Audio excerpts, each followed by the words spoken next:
السلام عليكم ورحمة الله وبركاته. الحمد لله والصلاة والسلام على رسول الله وعلى آله وصحبه الفائزين برضا الله أما بعد. സഹോദരങ്ങളെ, ഇനി സൂറത്ത് ഇൻഷിറാഹ്, അതായത് 94-ാമത്തെ സൂറയിലെ ഇന്ന മഅൽ ഉസ്രി യുസ്റ ഇന്ന മഅൽ ഉസ്രി യുസ്റ എന്ന 2 ആയത്തുകളാണ്. ഇതുമായി ബന്ധപ്പെട്ട് ജബ്ബാർ പറയുന്നത്,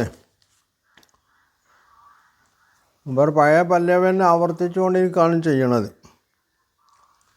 നബി സല്ലല്ലാഹു അലൈഹി വസല്ലമ സമ്പന്നനാവണം എന്ന് ആഗ്രഹിച്ചിരുന്നു, പ്രശസ്തി വേണമെന്ന് ആഗ്രഹിച്ചിരുന്നു, പരിഗണന കിട്ടണമെന്ന് ആഗ്രഹിച്ചിരുന്നു.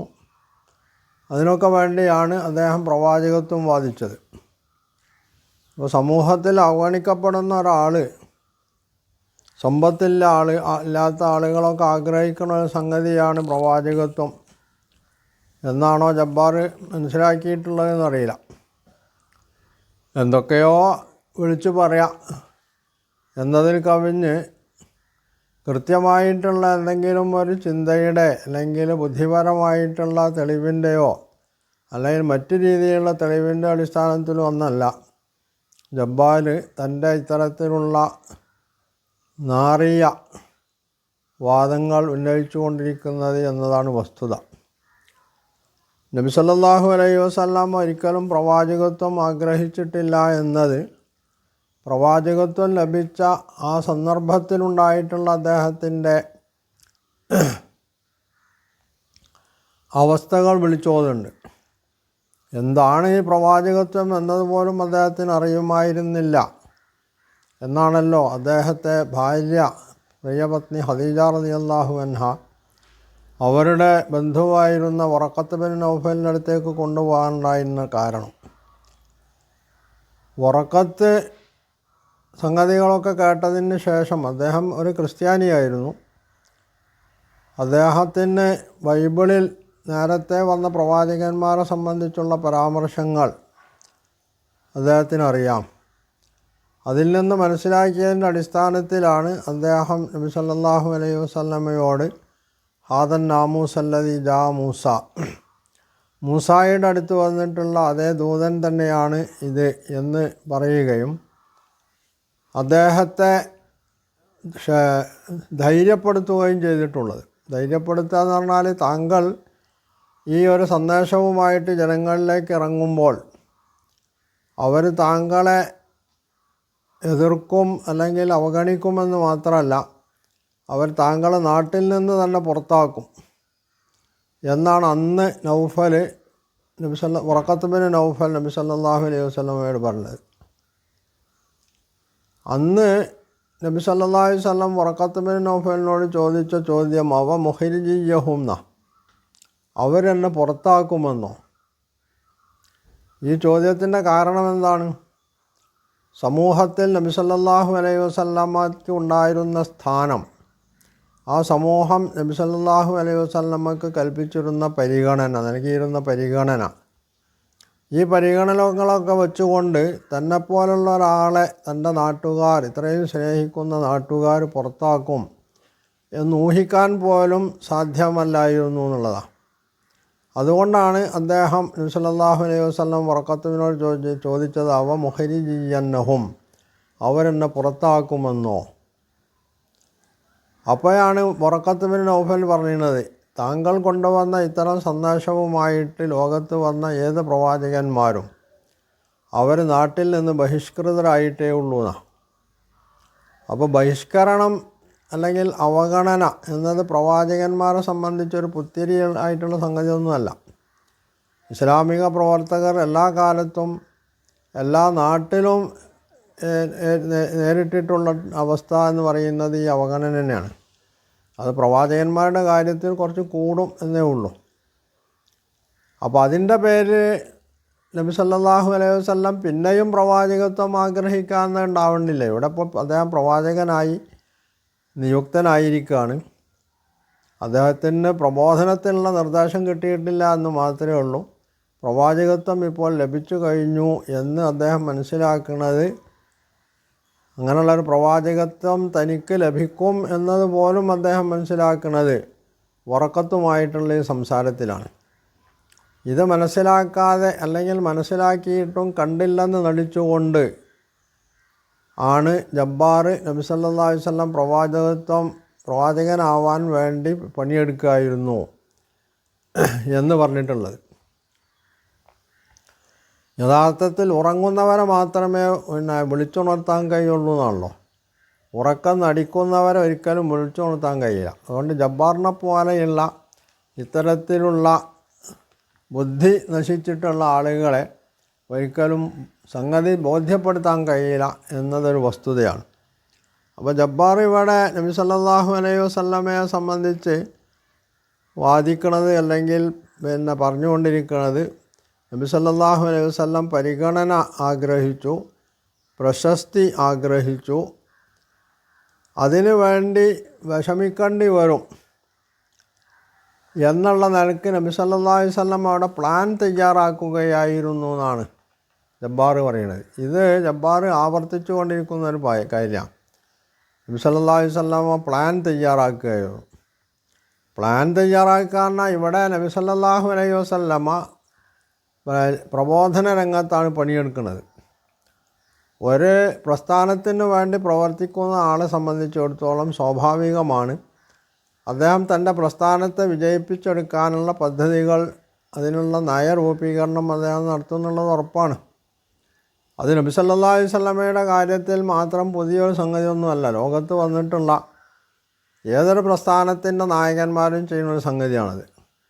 ആ നിലക്ക് നബി സല്ലല്ലാഹു അലൈഹി വസല്ലമ ഈ തൻ്റെ ദൗത്യം വിജയിപ്പിച്ചെടുക്കാനുള്ള നയങ്ങൾ രൂപീകരിച്ചിട്ടുണ്ട് എന്നുള്ളതും ശരിയാണ്. അത് പക്ഷേ നാട്ടിൽ പരിഗണന കിട്ടുന്നില്ല അല്ലെങ്കിൽ പ്രശസ്തി കിട്ടുന്നില്ല എന്നതിൻ്റെ അടിസ്ഥാനത്തിലായിരുന്നില്ല എന്നുള്ളതാണ്. പ്രശസ്തിയും പരിഗണനയും ഒക്കെ വേണ്ടോളം അനുഭവിച്ചിട്ടുള്ള ആളാണ് നബി സല്ലല്ലാഹു അലൈഹി വസല്ലം. അതുകൊണ്ട് ഇനിയും അത് ആഗ്രഹിക്കേണ്ട കാര്യം അദ്ദേഹത്തെ സംബന്ധിച്ചിടത്തോളം ഇല്ലാന്ന് മാത്രമല്ല, താനിപ്പോൾ ഏർപ്പെട്ടിട്ടുള്ള ഈ പ്രബോധന രംഗം അത് വിജയിച്ചു കഴിഞ്ഞാൽ അവിടെ തീർച്ചയായിട്ടും തനിക്ക് പ്രശസ്തിയും പരിഗണനയുമൊക്കെ ഇന്ന് കിട്ടുന്നതിനേക്കാൾ തൻ്റെ അനുയായികളാൽ ലഭിക്കുമെന്നുള്ളത് നബി സല്ലല്ലാഹു അലൈഹി വസല്ലമക്ക് ബോധ്യമുള്ളൊരു കാര്യമാണ്. അതുകൊണ്ട് അത്തരത്തിലുള്ള ചപ്പടാച്ചികൾ പറഞ്ഞിട്ട് നബി സല്ലല്ലാഹു അലൈഹി വസല്ലമയുടെ ദൗത്യത്തെ കൊച്ചാക്കി കാണിക്കാനും നബിയെ അവഹേളിക്കാനും ശ്രമിക്കുന്നതിന് പകരം ജബ്ബാറിനെ പോലുള്ള ആളുകൾ ചരിത്രത്തിൻ്റെ ഗുണപാഠങ്ങൾ പഠിച്ച് അത് യഥാവിധം ഉള്ളതുപോലെ പറയുക എന്നുള്ളതാണ്.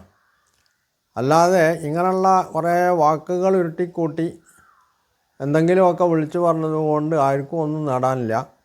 ജബ്ബാറിന് ചിലപ്പോൾ അദ്ദേഹത്തിൻ്റെ ഈ യൂട്യൂബിലൂടെ കിട്ടുന്ന വരുമാനം കൂടുമായിരിക്കാം. കാരണം ഇസ്ലാമിനെ വെറുക്കുന്ന ആളുകളൊക്കെ ഇത് കേൾക്കും. അപ്പോൾ സ്വാഭാവികമായും അദ്ദേഹത്തിന് വരുമാനം കിട്ടാൻ സാധ്യതയുണ്ട്.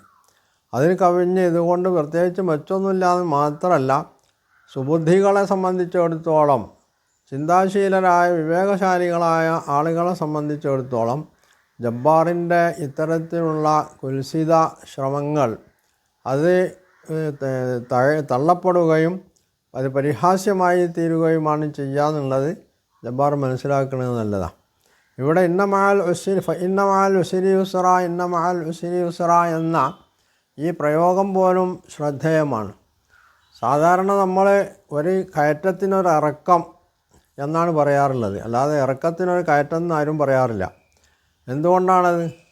മനുഷ്യൻ എപ്പോഴും ശുഭാപ്തി വിശ്വാസിയായിരിക്കണം എന്നുള്ള, അയാളുടെ ദൗത്യത്തിൽ അയാൾക്ക് വിജയിക്കാൻ കഴിയണമെങ്കിൽ, ആ ദൗത്യവുമായി മുമ്പോട്ട് പോകാൻ കഴിയണമെങ്കിൽ അയാളെപ്പോഴും ശുഭാപ്തി വിശ്വാസിയായിരിക്കണം. ഒരിക്കലും അയാൾ നിരാശ ബാധിക്കാൻ പാടില്ല. അതുകൊണ്ടാണ് നമ്മൾ മലയാളത്തിൽ പോലും ഒരു കയറ്റത്തിനൊരു ഇറക്കം എന്ന് പറയുന്നത്. ഇറക്കത്തിനൊരു കയറ്റം എന്ന് പറയാതെ ഈ കയറ്റത്തിനൊരു ഇറക്കം എന്ന് പറഞ്ഞത് ഇത് തന്നെയാണ് യഥാർത്ഥത്തിൽ ഇവിടെ ഫഇന്ന മഅൽ ഉസ്രി യുസ്റ എന്ന് പറയുമ്പോൾ ഉദ്ദേശിക്കപ്പെടുന്നത്. താങ്കളിപ്പോൾ ഇവിടെ പ്രയാസങ്ങൾ അനുഭവിക്കുന്നുള്ളത് ശരിയാണ്. ആളുകൾ താങ്കളെ പരിഹസിക്കുന്നുണ്ട്, അവഗണിക്കുന്നുണ്ട്, താങ്കളെ മർദ്ദിക്കാൻ ശ്രമിക്കുന്നുണ്ട്, താങ്കളെ അപായപ്പെടുത്താൻ ശ്രമിക്കുന്നുണ്ട്, ഒക്കെ ശരിയാണ്. താങ്കളെ മാത്രമല്ല താങ്കളുടെ അനുയായികളെയും അങ്ങനെ ചെയ്യാനാണ് അവർ ആഗ്രഹിക്കുന്നത്, ചെയ്തുകൊണ്ടിരിക്കുന്നത്. പക്ഷേ ഇതിൽ ഭയപ്പെട്ടുകൊണ്ട് പിന്നോട്ട് പോവുകയല്ല വേണ്ടത്. ധൈര്യസമേതം ഉറച്ചു നിന്ന് ഉറച്ച കാൽവപ്പോടു കൂടി മനക്കരുത്തോടു കൂടി മുമ്പോട്ട് പോവുകയാണ് ചെയ്യേണ്ടത്.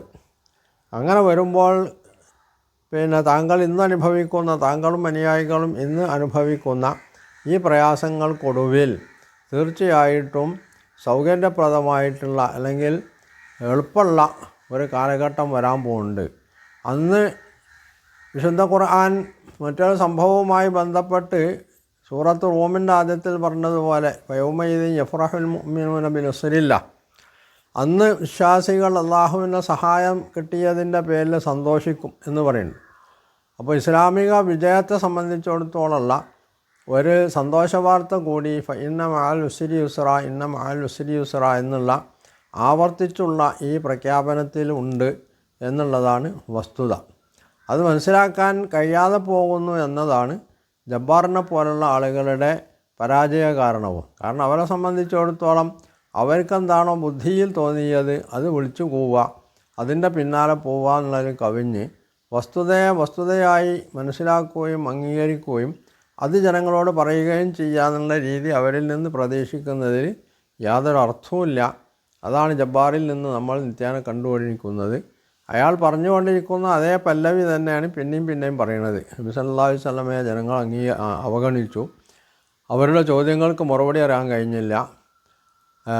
നബി സല്ലല്ലാഹു അലൈഹി വസല്ലം പ്രവാചകത്വം ആഗ്രഹിച്ചു, അവഗണന മാറിക്കിട്ടണം, പരിഗണന കിട്ടണമെന്ന് ആഗ്രഹിച്ചു, പ്രശസ്തി ആഗ്രഹിച്ചു.